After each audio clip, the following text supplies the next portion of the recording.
Hey, this is Dave DeCamp from antiwar.com. This is anti-war news for Tuesday, April 16th, 2024.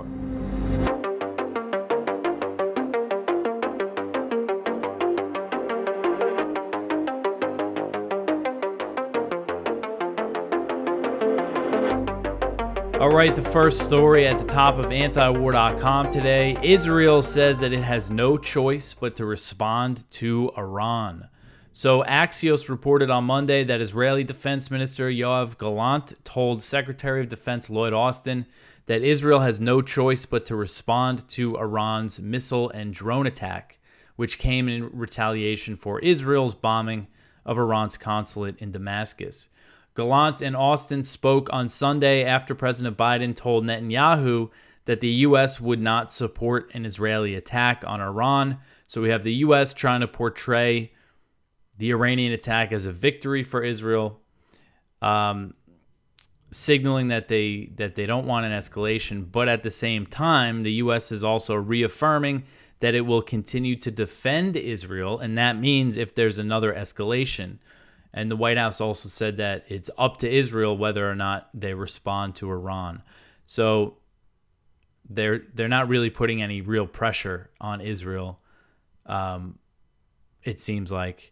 According to the Pentagon, Austin told Gallant that the U.S. does not seek escalation, but he added that the U.S. will continue to defend Israel. So if the U.S. is willing to defend another, if Israel attacks Iran and then Iran attacks again and the U.S. is saying they're willing to defend them, then that is supporting a potential Israeli attack if they're willing to defend Israel from the consequences of it. So Israeli TV reported on Monday that the Israeli War Cabinet convened again and agreed to respond to the Iranian attack clearly and forcefully, but there are no details on what the response would look like. The report said that the War Cabinet agreed that the attack must send the message that Israel will not allow an attack of that magnitude against it to pass without a reaction. So there's a few ways that Israel could respond to this thing.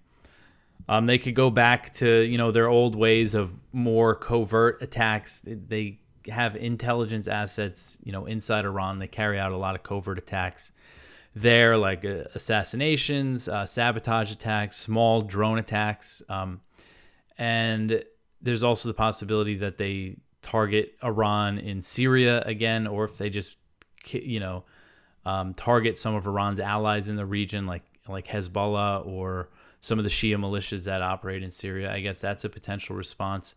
If they really want to hit Iranian territory, that would be the big escalation here. And could they really do that without support from the U.S.? I'm not sure.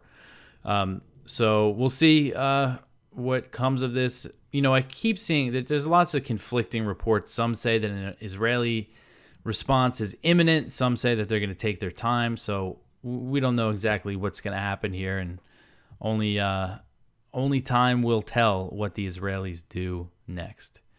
And another question is, if Israel does do kind of one of those covert attacks or bombs more Iranians in Syria, Iran is saying that if Israel strikes them again, that they'll launch an attack even bigger. So would they launch an attack even bigger in response to, something more covert? I'm not sure. All right, so the next story here, Hezbollah attack wounds 4 Israeli troops in Lebanon. So this article is from Jason Ditz.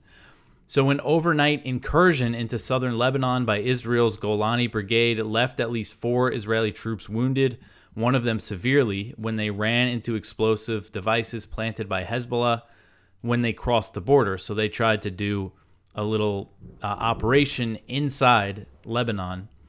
And Israel evacuated the troops, who were hundreds of meters into Lebanon, by helicopter and reported the situation was under review. They did not immediately confirm Hezbollah's version of events.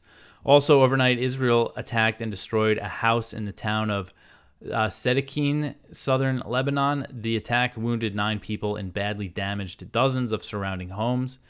So this has become a common occurrence in southern Lebanon. Israel claims that it hits terrorist infrastructure that turns out to be civilian homes in residential neighborhoods. Over 1,000 homes are estimated to have been damaged by such attacks. That is a lot.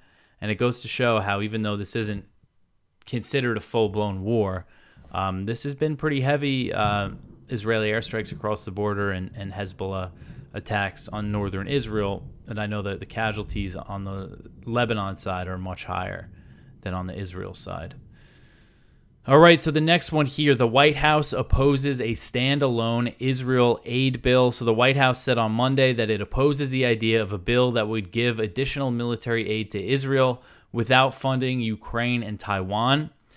So White House National Security Council spokesman John Kirby said, quote, "We are opposed to a standalone bill that would just work on Israel. As we've seen proposed, we would oppose a standalone bill," end quote. So this came after House Speaker Mike Johnson said on Sunday that he was going to work on getting Israel more aid in the wake of this Iranian attack. But then later in the day on Monday, Johnson said that he's going to bring all of it, the Israel aid, the Ukraine aid, the Taiwan aid, to the floor for a vote, but they're going to be voted on separately, is what he said. And so this isn't good. I mean, if they're brought to the floor for a vote, each one, I think, would pass no problem through the House. And this is essentially the $95 billion foreign military aid bill that includes $60 billion for Ukraine, $14 billion for Taiwan. And then there's a few billion, about $4.8 billion that, what did I say? $60 billion for Ukraine, $14 billion for Israel. And then there's about $4.8 billion for Taiwan and other spending in that region that wouldn't all go to Taiwan. But so he's saying that they're going to hold votes on them separately. And again, I'm sure that they're all going to pass. And as far as I know, his plan would give each country the same amount of money that's included in this $95 billion monstrosity. So it looks like, they're finally going to get, I mean, again, if this is brought to the floor in the House for a vote, it'll pass, and then they'll probably have to vote on it again in the Senate, and I'm sure they'll pass it right through, and then that means all the aid, all the weapons money will be flowing again. All right, so the next one here, bipartisan lawmakers rush to battle stations after Iran attack. So this article is from Kelly Vlahos at Responsible Statecraft, and we actually had this as a viewpoint on yesterday's page, but I thought it was important just to go over some of the things the crazy hawks in Congress are saying about attacking Iran. So members of Congress who have said little to nothing about the over 33,000 Palestinians who've been killed in Gaza are swiftly calling the Iranian drone and missile attacks Saturday night a disproportionate response by Iran. And she mentions the background that Iran was responding to the killing of 7 of its officials in what has been deemed by many, except most pro-Israel Western countries, as an illegal Israeli strike on the Iranian consulate in Syria on April 1st. Saturday's response by Iran has been called highly choreographed to send a message, even limited, and it was. After the missiles and drones started to fly, the Iranians literally broadcast that their message to Israel had concluded. So this hasn't stopped the howls from both Democratic and Republican members. Many of them who have sat on the sidelines of tens of thousands of Gazans have been punished for Hamas's attack. So just to go through some of the quotes here, and Kelly mentions that most of these are AIPAC funded, that these are all members of Congress who are funded by the Israel lobby. One was Representative Sheila Jackson. Sheila Jackson Lee. She's a Democrat from Texas. She said, quote, "Iran is a terrorist nation. They have just launched a disproportionate terrorist attack against our ally Israel. The free world and the United States will stand against this terrorist nation and the tyranny that it promotes." Marsha Blackburn, senator from, I think, Tennessee, she's a Republican. She said, quote, "Iran has been launching drone strikes on Israel. President Biden, we must move quickly and launch aggressive retaliatory strikes against Iran." So she's just saying the U.S. should start bombing Iran right away. Richie Torres said, quote, Richie Torres, he's a Democrat from New York, lots of AIPAC money. He said, quote, "Iran has fired drones at Israel. The United States will stand with Israel as it seeks to defend itself in the face of an Iranian attack. Iran is the single most destabilizing force in the Middle East. It must be held accountable for the aggression it has long shown toward. I forgot that he actually blocked me on Twitter, so I can't read the rest of this. I forget what I said to him, but I think he's quick on the block button. But I'm sure it wasn't good, whatever else he had to say. And then Fetterman, what's his name? John Fetterman, Democratic senator from Pennsylvania who beat Dr. Oz.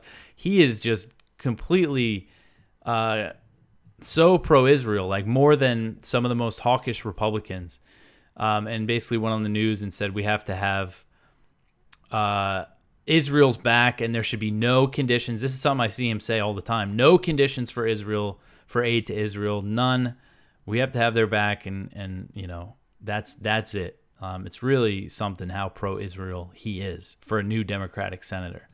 All right, so the next one here, this is a really important story. Israel destroys 90% of buildings in the buffer zone. So Israel has destroyed nearly every building in Gaza along the Strip's border with Israel to create what Israel is calling a buffer zone. And this plan will result in Israel taking a significant chunk of Gaza's territory. So a report from the United Nations Satellite Center found that Israel has destroyed or damaged 90% of the buildings in Gaza within 1 kilometer of the border as of February 29th. So that was over a month and a half ago at this point, so much more could be destroyed already. And this analysis found that 3,033 buildings were completely destroyed, and 327 were seriously damaged, and 266 were moderately damaged. So according to Haaretz, the real number of demolished buildings is likely higher since Israeli forces are actually creating the buffer zone 1,200 meters within Gaza, which is 200 meters further inside the Strip than the UN examined. So that's 1.2 kilometers. So that's bigger than Israel initially said it was going to be. And according to an analysis from a professor at Hebrew University, Israel's buffer zone will take 16% of Gaza's territory. And besides demolishing buildings, they're also destroying agricultural land that is in these areas. And Israeli officials have framed this buffer zone as necessary to prevent a future October 7th style attack. But I see this as part of Israel's long-term plan to control Gaza, to conquer Gaza, to reestablish Jewish settlements in Gaza. I think this is all part of that plan. And the U.S. has been silent on this as far as I know. I haven't seen any word about this from U.S. officials. And the U.S. claims that it does not support any plans that shrink Gaza's territory. And you have Israel claiming that it doesn't want to occupy Gaza, but at the same time, they're saying that they're going to have indefinite military access and control. But I think it's clear this is part of, again, just part of the plan to take over Gaza. And we really haven't seen much about this. You know, for the most part, Israel has been keeping a lid on this, even though this is a huge project that they're doing. They haven't been talking about it much. And I haven't seen any U.S. officials talk about it. I haven't seen many people in general talk about it when Israel is actively taking over 16% of Gaza's territory. And then what's to stop them from continuing to encroach further and further and further? So it's just an example of them actively taking a piece of Palestinian territory. All right, so the next one here, Israeli forces kill 5 Palestinians trying to return to North Gaza. So 5 Palestinians were killed and 52 were wounded on Sunday when Israeli forces opened fire on a crowd trying to return to northern Gaza. And this was reported by the Associated Press, citing officials at the Ouda hospital in central Gaza. So thousands of displaced Palestinians attempted to return to the north on Sunday after they heard rumors that Israeli forces were allowing people in. But their hopes were dashed as Israeli troops opened fire on a crowd, and the Israeli military issued a new warning not to attempt to make the trek north.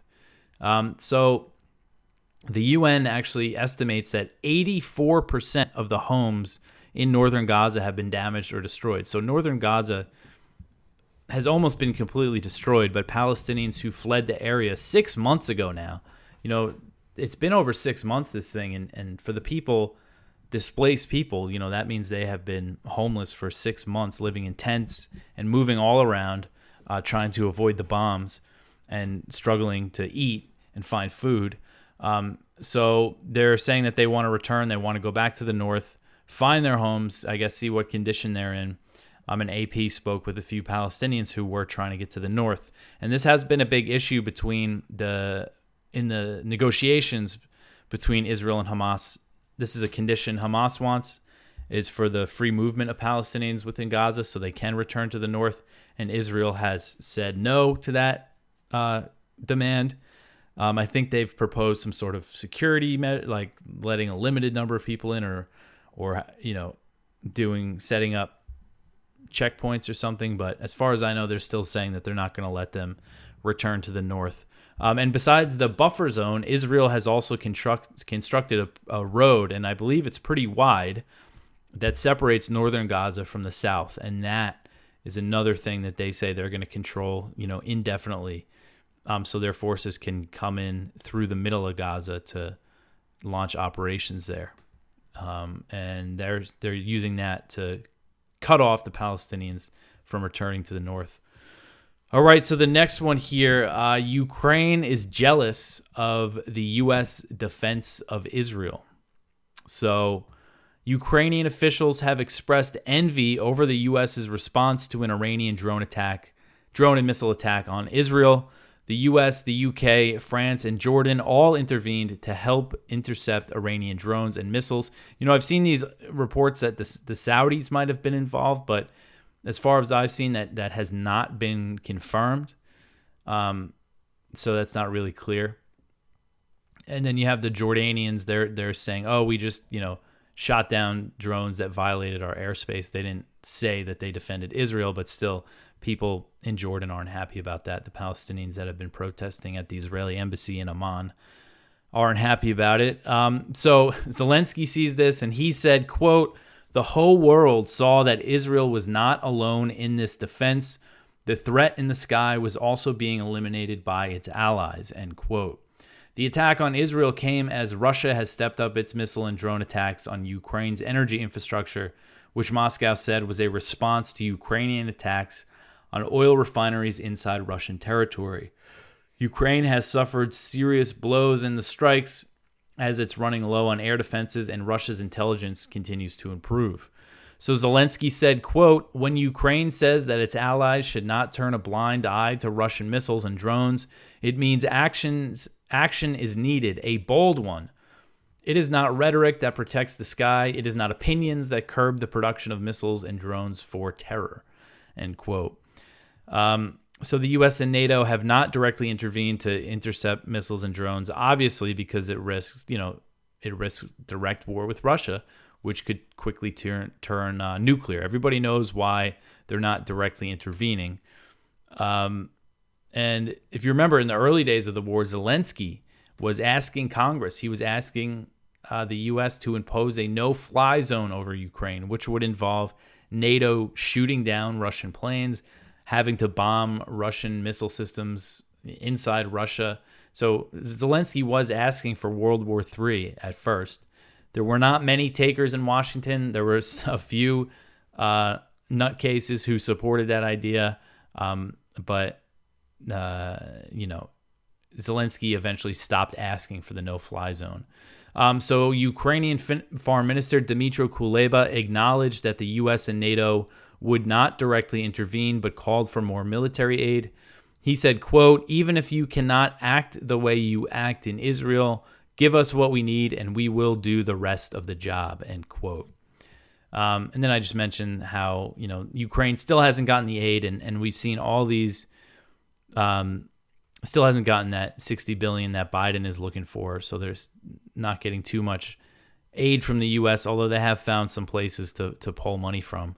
And just the dire situation on the battlefield, the Ukrainian lines are collapsing, manpower shortages, just all these things. And despite all this, the U.S. wants this thing to keep going, wants to keep fueling this horrific war. All right, so the next one here, the U.S. says new Russian Arctic pipeline is dead in the water. So this article is from Kyle Anzalone at the Libertarian Institute, and it says a top U.S. official declared that Washington is using economic warfare to prevent Russia from completing a new liquefied natural gas pipeline in the Arctic. Officials in Washington, Kyle mentions how U.S. officials previously threatened the Nord Stream pipelines before they were destroyed. And this is an interesting character to be making this threat against this Russian LNG pipeline in the Arctic. It is U.S. Assistant Secretary of State for Energy Resources, Jeffrey Pyatt. He explained that the U.S. had sanctioned Moscow in an effort to prevent the completion of a Russian pipeline in the Arctic, a project dubbed LNG-2.